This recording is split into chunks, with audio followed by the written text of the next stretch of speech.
Hello, everyone, and welcome to today's episode. Before we begin, let me remind you this is a fictional story, but it's inspired by real experiences that many of us go through. My hope is that you might see a part of yourself in this journey and that it will bring you both comfort and courage.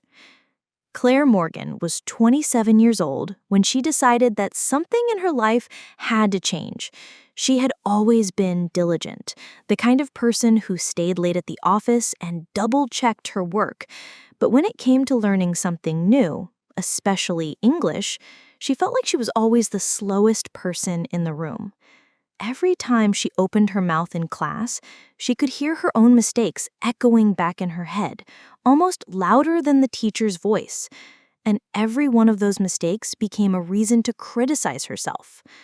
Her first evening English class should have been exciting. She had signed up with the hope of improving her communication skills for work and maybe even making some friends. But that night, as she stood up to introduce herself, she stumbled. The teacher asked everyone to say their name, where they worked, and one interesting fact about themselves. When it was Claire's turn, her heart raced. "My name is Claire Morgan. I work marketing assistant," she said, and immediately felt the sentence collapse in the middle.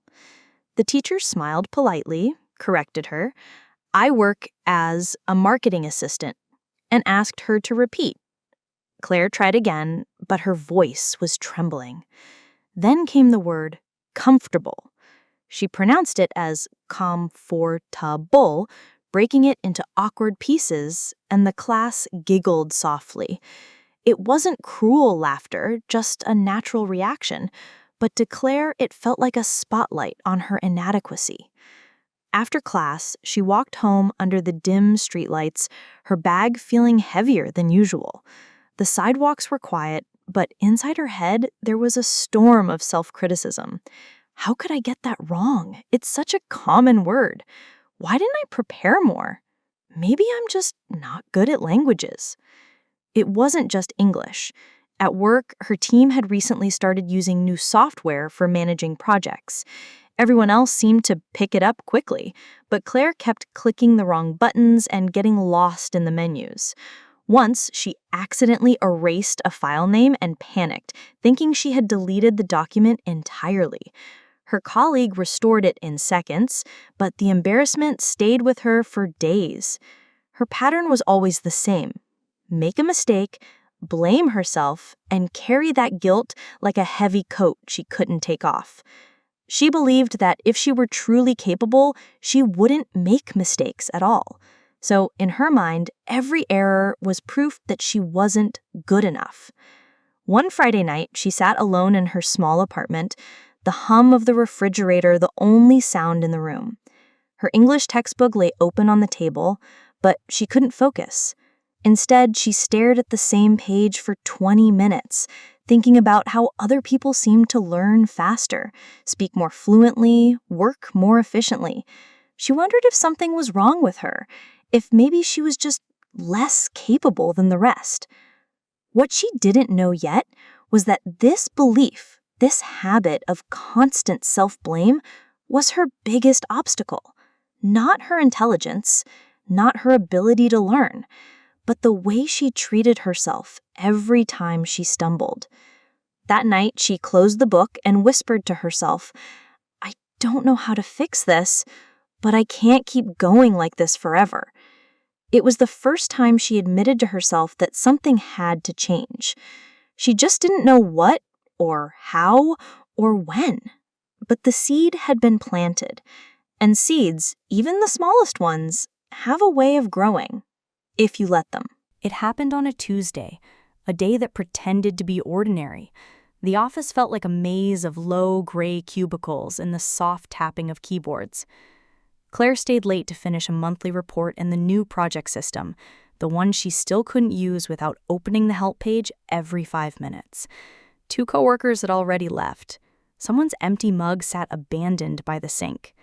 Outside the windows, the city had shifted into its evening rhythm, cars humming, distant sirens, a sky the color of cool ash.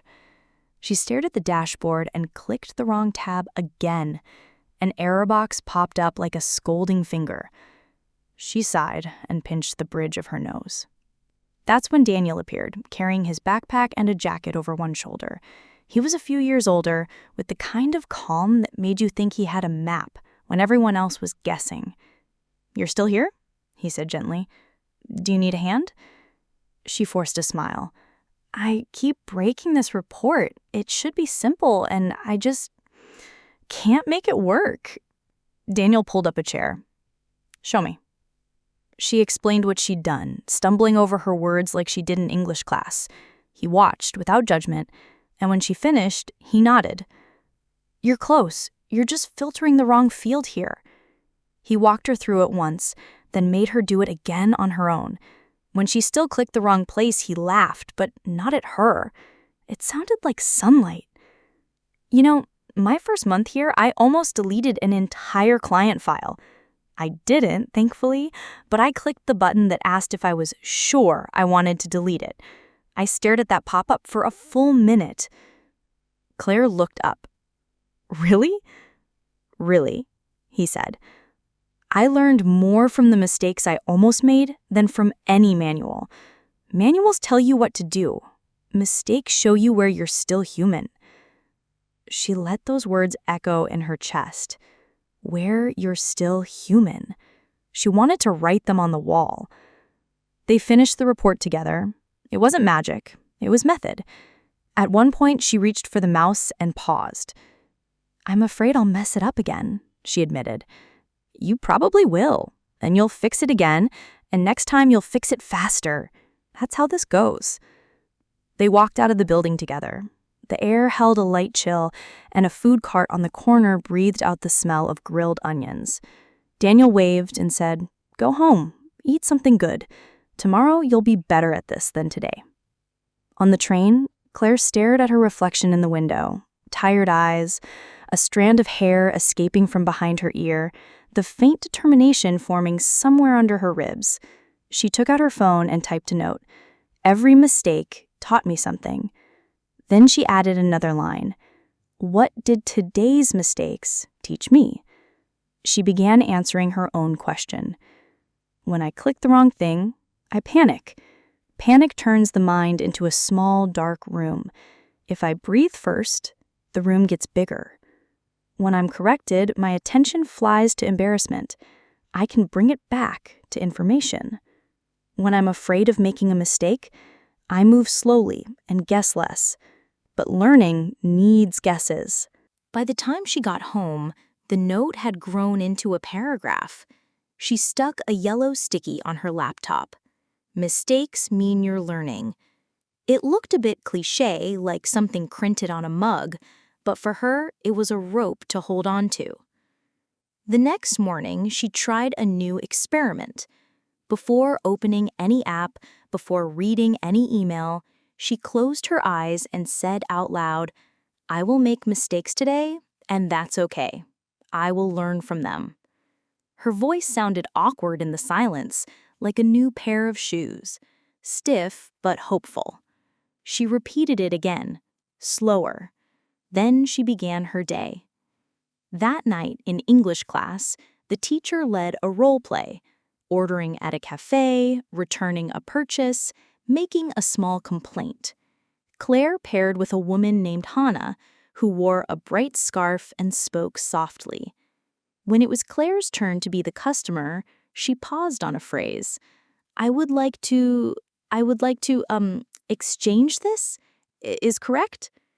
Hannah smiled. "You can say, I'd like to exchange this, or could I exchange this, please?" Claire wrote the exact sentence in her notebook. She made a point to write the correction kindly, as if speaking to her future self. When she tried again, the words felt less jagged, more like a path she had walked before. After class, the teacher stopped her. "Claire, you're participating more," she said. "You don't seem afraid of getting it wrong." Claire almost laughed. She was still afraid, but she had decided to walk anyway.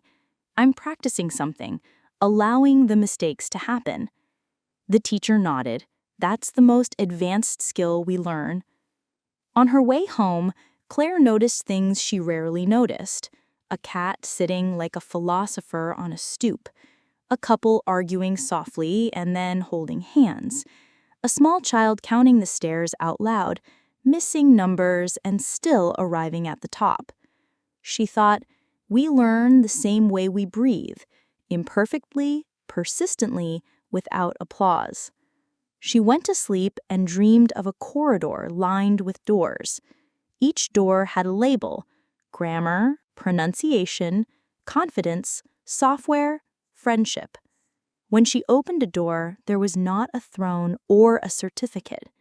There was a set of stairs and a handrail, and a sign. This way, expect to stumble. She woke up smiling. The next week, she made herself a promise she could keep. Not, I will be perfect, not, I will become fluent in 6 months. Just this, I will keep showing up. I will collect mistakes the way some people collect stamps, and I will read each one carefully. It was a small promise, small enough to fit in her pocket, but small promises kept faithfully become bridges. Claire's daily reminder began as a sentence whispered into an empty room. But after a week, she wrote it on a card. After 2 weeks, she added a second line. When I notice shame, I will breathe and look for the lesson. After 3 weeks, she set a quiet alarm on her phone for 11:30 a.m., a small chime that said, check your posture, check your thoughts, be gentle. Morning rituals often sound glamorous in magazines, but Claire's was simple. She made coffee, she washed the mug from last night because she had forgotten, she opened the blinds, she put her hand over her heart, not dramatically, just to feel something steady, and she repeated the words, I will make mistakes today, and that's okay. I will learn from them. Her voice sounded awkward in the silence, like a new pair of shoes, stiff but hopeful. She repeated it again, slower. Then she began her day. Within a month, she noticed that the words were changing her reflexes. One afternoon, she made an error during a short presentation at work, misreading a number in front of her team. The old reflex would have been to flush red, apologize 3 times, and check the number in a panic while everyone watched. Instead, she paused. Let me correct that, she said, calm in a way that surprised even her. She found the right figure, said it clearly, and continued. No one seemed upset. The meeting moved on. The world, astonishingly, did not collapse. Later, she wrote in her note, when I paused today, time expanded. I could think. I could fix it. Shame shrank. In English class, her teacher introduced a pronunciation drill, linking sounds between words, smoothing the harsh edges to mimic natural speech. It was hard. Claire's tongue felt like a heavy tool. When the teacher corrected her, she tried to make the correction a gift rather than a judgment. She pictured each correction like a small lamp being handed to her in a dark hallway. She placed the lamps along the floor in her mind. Bit by bit, the corridor glowed. Hannah noticed the change too. You don't apologize before every sentence anymore, she said, with a wink. Only after. They laughed. Humor softened the edges of practice. After class, they went for tea in a tiny shop that smelled like citrus and books. Hannah told her about moving from another country, about the months when every word felt like climbing. Claire confessed that she often avoided social events because she feared speaking and freezing. There, in the quiet clink of cups, they built a small friendship, brick by brick. At home, Claire began adding a 5-minute reflection at the end of each day. She set a timer and wrote 3 lines. 1. What did I try today that scared me? 2. What mistake did I make, and what did it teach me? 3. What kindness did I offer myself or someone else? Some nights, the answers were small. I asked a question in class. I used the wrong tense. I learned to rephrase. I smiled at the barista and didn't rush my words. Other nights, she had more to say. She found that the act of recording her learning transformed accidents into assets. A mistake on paper looked less like a verdict and more like a step. Of course, there were days when the ritual felt annoying, when she wanted to skip it, when the words, "that's okay," sounded fake. On those days, she didn't try to be inspirational. She wrote, "Today hurt. I did my best. I'll try again tomorrow." She went to sleep without grading herself. One rainy Saturday, she cleaned her apartment with a kind of deliberate tenderness, dusting shelves, putting away laundry, lighting a candle with a quiet match. She played an English podcast in the background and practiced repeating phrases under her breath. When she mispronounced something, she didn't scold herself. She simply repeated it again, slower, like teaching a child to tie a shoelace. Halfway through the afternoon, she realized that she felt peaceful. Not triumphant, not euphoric, just steady. She understood that learning might never feel like fireworks. It might feel like building a boat, slowly, plank by plank, until one day you notice you can cross the water without sinking. The next week at work, a new intern joined the team. He asked a dozen questions in the first hour, apologizing each time. Claire saw herself in him like a reflection in a window at night. She said, "Ask as many as you need. Around here, questions are part of the job." She surprised herself by offering to walk him through a task. As she explained it, she heard how patient she sounded.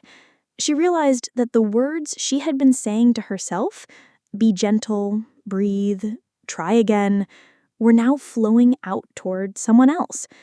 On the train home, she watched raindrops stripe the glass and thought about momentum, how the smallest push can carry you if you keep giving it the next small push and the next. Her reminder had begun as a sentence taped to a screen. It had become a posture, a way of standing in the world, and that posture was strong enough to meet tomorrow.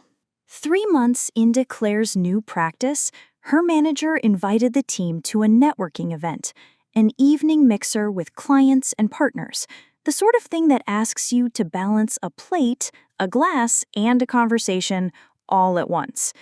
When Claire read the email, her stomach fell as if in an elevator. She drafted a polite decline. Then she stopped. Her hand hovered over the keyboard. She pictured the sentence on her wall, "I will make mistakes today, and that's okay." She whispered, "That includes small talk." Then she replied yes to the invitation before she could talk herself out of it. On the evening of the event, she dressed with more care than usual. A navy dress, simple and clean, a necklace her grandmother had given her, just a line of tiny pearls. In the mirror, she practiced a few opening lines. "Hi, I'm Claire. What brings you here tonight? How did you get into your field?" They sounded ordinary, which was perfect. Ordinary was a bridge. The venue was a converted warehouse with brick walls and warm light. A low hum of conversation filled the room, the kind of sound that tells you people are trying. She took a breath and approached the first small group. She entered the circle, smiled, and listened. For a minute, she said nothing. It was okay to begin by listening. Then a man with a soft Canadian accent turned toward her. "I don't think we've met," he said. "I'm Claire. I work as a marketing assistant at Brindle & Co." Her voice wobbled on the last word. She steadied it. "And you?" "Evan," he said. "I'm in product from Toronto. First time in this city. Any recommendations?" She blinked, grateful for an easy question. "There's a park by the river that looks golden at sunset, and a tiny bakery near the museum that sells the best honey cake." They talked. When she searched for a word and couldn't find it, she said, "Sorry, my English is still growing." He smiled and said, "Your English is better than my French, and I've been learning for a decade." The tension in her shoulders loosened a notch. She told them about the software they used at work. He told her about a project that failed and what it taught his team. He spoke openly about mistakes, and she felt like the room had more oxygen. The conversation lasted 20 minutes. It was not flawless. She misused a tense and corrected herself. She said, "explain me," once, and then rephrased to, "explain to me." But she stayed. She laughed. She contributed. When someone else joined, she introduced Evan to them, stumbled on the name, recovered, and carried on. At the end of the night, her manager said, "You handled yourself well." Claire smiled, not because she had been perfect, but because she had been present. When she got home, she took off her shoes and sat on the floor, feeling the quiet of the room. Her cheeks were warm, her feet ached slightly. Her heart was proud in a way that felt new, like a pride that didn't need to make a speech. She wrote in her note, "Tonight I stood where I was afraid to stand. I forgot a word and found another. I was not polished, I was real. People responded to real." She also wrote something else. "I used to think confidence came after mastery. Maybe confidence also grows from surviving the imperfect attempt." Over the next weeks, small confirmations kept arriving. A client emailed to thank her for a clear explanation.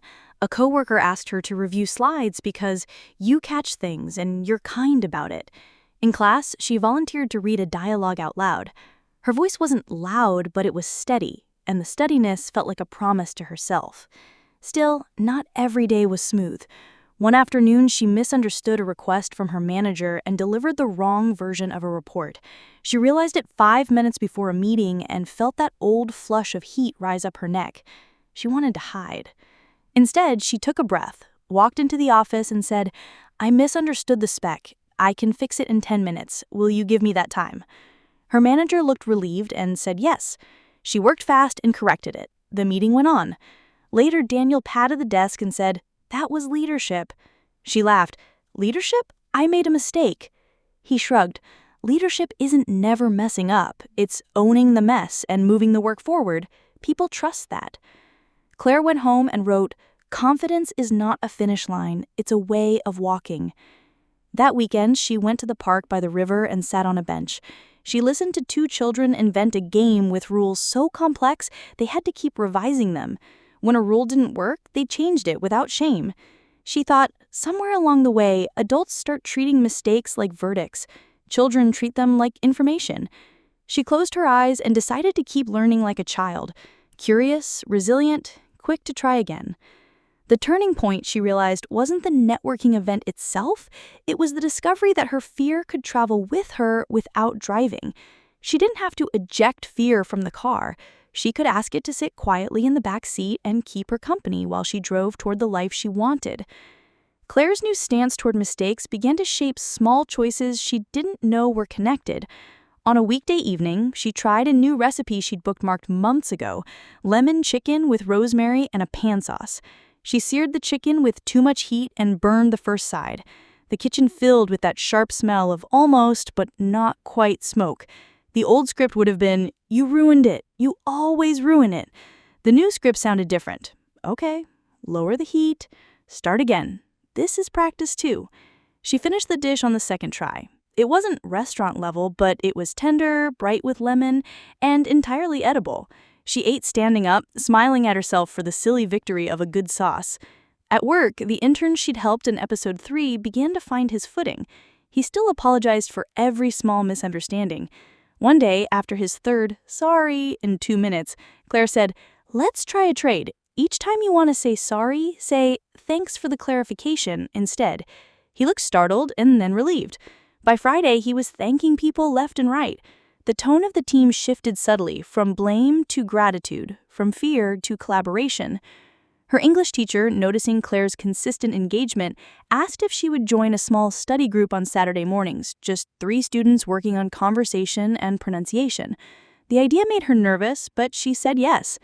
The group met at a quiet cafe with a round table. They practiced telling short stories from their week and giving each other gentle, precise feedback. Claire learned to ask for the kind of correction she needed. "Can you tell me the exact word I missed? Can you repeat the sentence with the right linking? Will you say the phrase 3 times slowly?" She discovered that specific requests turned vague embarrassment into actionable guidance. Slowly, the way she spoke to herself softened. When she lay awake on a difficult night, she placed a hand on her chest and said, "We're learning. We're allowed to be new at this." She noticed a surprising side effect. Patience with other people grew too. On the bus, when someone blocked the aisle, she didn't roll her eyes. In the grocery store, when a child cried, she smiled at the parent instead of judging. Compassion, it turned out, was contagious. One afternoon, she received an email inviting her to present a short update to a client over video. The thought of speaking in English to strangers on camera made her palms sweat. She almost asked a colleague to take it. Then she remembered the bridge she'd been building. She wrote back, "Happy to present. I'll keep it concise and clear." For 2 days, she practiced aloud in her living room. She recorded herself and listened back, not to hunt for flaws, but to adjust rhythm. She wrote pauses into her script. She underlined words she wanted to land softly, like progress, feedback, next steps. She put a sticky note on the edge of her screen, "Breathe, smile, slow down." The presentation wasn't perfect. Her mouth tangled on one phrase and she had to start the sentence again. But the client nodded, asked 2 questions, and said, "Thank you, that was helpful." She closed the laptop and let herself feel it. Not triumph exactly, but a clean sense of capability. The ground under her felt more solid than a few months ago. Her friends began to notice. Over dinner, someone said, "You seem lighter. What changed?" She didn't launch into a speech about mindset. She just said, "I'm letting myself be a beginner longer." Heads around the table nodded. A friend whispered, "I needed to hear that." The ripple reached her family, too. On a call with her mother, Claire listened to a familiar story about regret, about a class her mother never took because she feared failing. In the pause that followed, Claire said, "Maybe you could take a class now. We could both be beginners in the same month." They laughed, but the idea stayed. 2 weeks later, her mother enrolled in a watercolor workshop and texted Claire a photo of a clumsy, beautiful pear. And then came a small test. At work, an email misunderstanding escalated into a tense thread with a partner team. Claire had written a sentence too quickly. It sounded sharper than she intended. She could feel the defensiveness rising on both sides. Old Claire might have hidden or doubled down or written a carefully armored reply. New Claire asked for a quick call. On the call, she said, "I think I wrote that too abruptly. I'm sorry for the tone. Here's what I meant."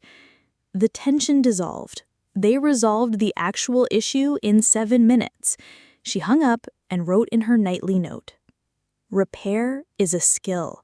It begins with owning your part." The ripples kept widening. When someone in class mispronounced a word she had finally mastered, she didn't feel superior, she felt solidarity. When a colleague stumbled in a meeting, she jumped in to support rather than to rescue. The world had not become easier. She had become steadier.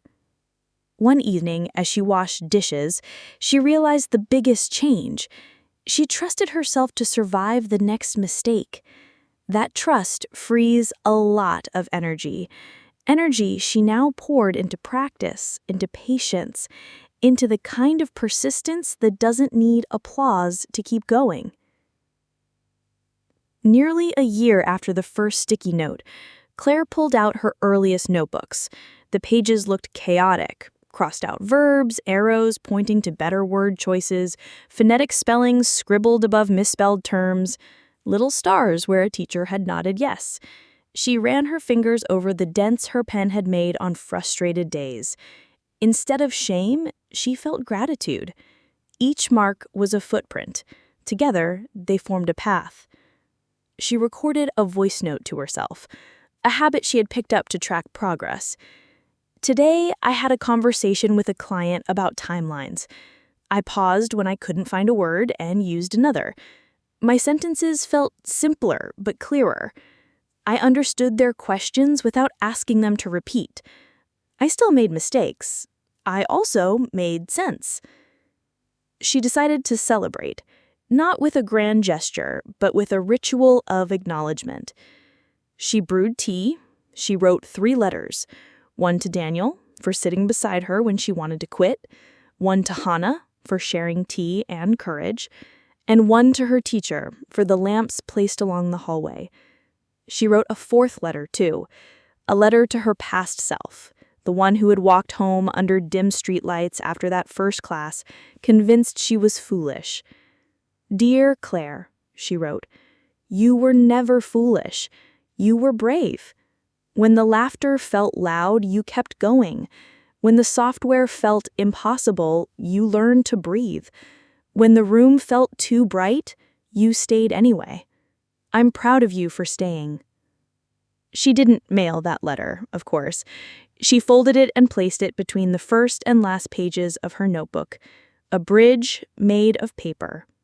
The next week, her manager asked if she would mentor the new intern in a more official way. She said yes, and they met every Wednesday morning for 20 minutes. She didn't teach him tricks. She taught him how to think when he stumbled. Name the mistake, she would say. Extract the lesson. Decide the next step. Move. He improved quickly, not because he stopped making mistakes, but because he stopped being afraid of them. In class, the teacher offered Claire a chance to lead a 5-minute warm-up at the start of each session. She hesitated. Leading felt like a word too big for her mouth, but then she remembered how it felt to be led gently. She designed simple activities, 3 questions to practice small talk, a pronunciation pair to wake up the tongue, a 1-minute story where the goal was not accuracy, but connection. The room warmed up faster, like a choir learning to breathe together. One Saturday, Claire and Hannah sat by the river, the same bench where Claire had once watched children reinvent rules. The air was bright with spring. Hannah said, "You've changed." Claire laughed. "Or maybe I've become more myself." She thought about identity, not as a fixed statue, but as a garden. Some parts perennial, some seasonal, all of it needing water and care. They talked about goals. Claire no longer said, "fluent in 6 months." She said, "steady progress, joyful practice, conversations that matter." She dreamed of traveling one day to a place where she would need to use English for everything, buying tickets, asking directions, sharing a joke with a stranger. She knew she would make mistakes there too. She also knew she would be okay. On the anniversary of her first evening class, she walked the same route home just to see it with new eyes. The streetlights were still dim, the sidewalk still cracked in the same places, but she felt different walking on it, less like a person trying to pass a hidden test and more like a person living a life. She whispered, "Thank you," not to anyone in particular, but to the collection of moments that had carried her here. That night, before sleep, she wrote one last note on a fresh page. "This year taught me that growth is not the opposite of failure. Growth uses failure. I used to think that making mistakes meant I was behind. Now I think making mistakes means I am in motion. I am allowed to be in motion." And to you, listening now, Claire would say, please don't wait to feel ready. Readiness is often a story we tell ourselves to delay the first step. If you're learning English or a software tool or how to be more yourself in a room full of strangers, start. Start clumsy. Start too slow. Start with a voice that shakes. Write the sentence on a sticky note if you must. Put it on your laptop, your mirror, your heart. I will make mistakes today, and that's okay. I will learn from them. Say it until your nervous system believes you. When you stumble, don't turn the stumble into a story about who you are. Turn it into a sentence about what you'll try next. Ask for clarification. Ask for help. Offer yourself the same generosity you'd offer a friend. The path won't always be pretty, but it will be yours. One day, you'll look back at the crossed out words and the corrected reports and the awkward hellos at networking events, and you'll see what I see now. Evidence. Evidence that you kept going. And that, more than talent, more than luck, more than waiting for perfect timing, is how we grow. She closes her notebook. The room is quiet. Somewhere outside, a bus exhales at a stop. Claire turns off the lamp and lets the darkness be what it is. Soft, temporary, full of tomorrow. Thank you for listening to this journey. May your mistakes be good teachers, and your steps, however wobbly, carry you exactly where you need to go next.